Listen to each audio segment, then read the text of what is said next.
Hi, my name is Firaol Ahmed, Firaol.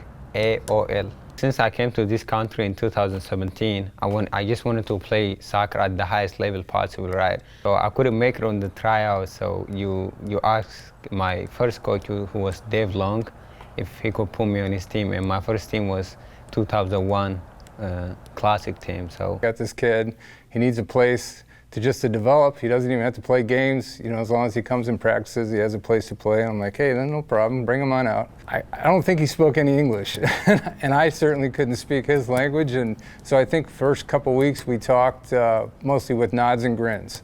And anybody who knows Firaol knows he can grin, he can put a grin on. But he had some pretty good foot skills, and we just kept working on him. And so first game came around, I said, well, I'm going to put him in a game, see how he does. And what really surprised me is how well he defended, because I wasn't sure, because he was pretty thin. He'd get right in there and mix it up, and he became a really good player. The teammates loved him because he was always there, he was always happy, and his work rate is just incredible, not only on the field but off the field. I realized that there is different levels. And then I found out that academy was the highest, so I'm like, let me try out. We played a friendly game, and then I saw Firaol dribbling. I said, wow, look at this kid. He's got really good feet. But there are some things that he could improve. I'm like, wow, he's impressive.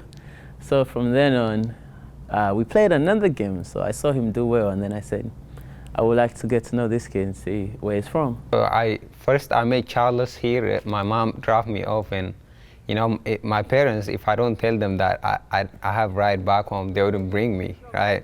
So I would tell them I have ride back home, don't worry, and then she dropped me off and she left. So I didn't find ride back home. It was, I think, 10 p.m. So Charles just finished up coaching 04 elite team, and then he saw me, he's like, where do you live? I told him, and then he took me home. So we just met, and yeah, I told him what I want to achieve, and he saw something in me and he started to help me. So first thing is, we noticed that Firaol has really good feet and he's got a good brain for soccer, but we saw that he was a little bit slow, or sometimes he would take 2 touches instead of 1 touch, or take too much time. So we started with footwork, improving his speed, and then from then on we decided that he needed to do some strengthening so that could give him a little bit more power.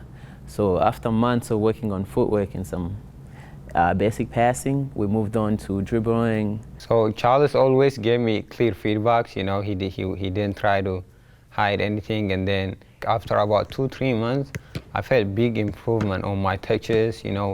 Just having the ball on my feet all the time. I just felt, and that I felt so much better on the ball, but still I didn't have that soccer intelligence. I would play good. I would pass. I can dribble kids.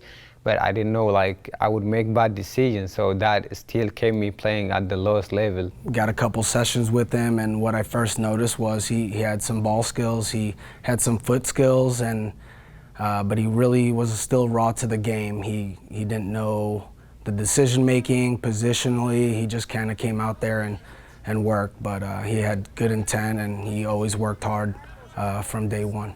And then I think the year I had with CJ was when I started just improving so rapidly, because he showed me whenever I'm playing games, he has belief in me. So, and then when I started playing games, I just felt so much confident, and then yeah. But finally, after 3 years, I did take him on my premier team, and he just worked his tail off. He's improved the most, I would say, from obviously joining the club and the sport 4 years ago to now, on where he's at is just tremendous.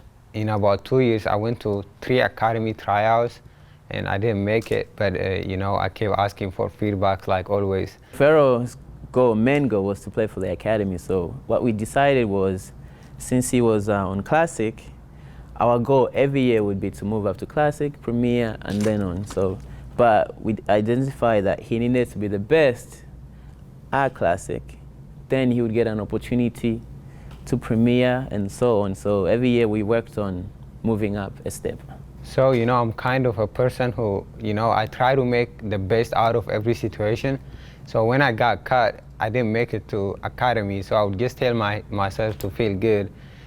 if you make it, the story is just gonna sound better because you didn't make it before. Yeah, this time I just came in. I was confident. I've been training all during the lockdown, you know, and then I knew that nobody's gonna go out during the lockdown and train two times a day. So I was pretty confident when I came in because I know that I've been working, and then yeah, I got selected. It didn't surprise me, but it did kind of choke me up a little bit because I was like, man, just what a great kid and what a great story. It couldn't happen to anybody else better.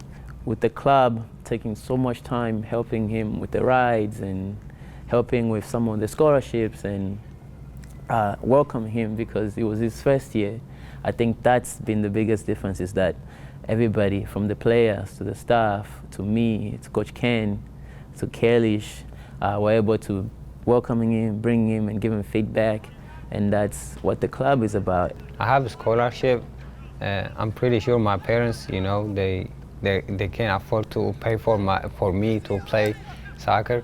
So without this club and all the people, you know, that is helping us, I wouldn't be maybe playing at this level now, because all this is happening because the club gave us opportunity to play.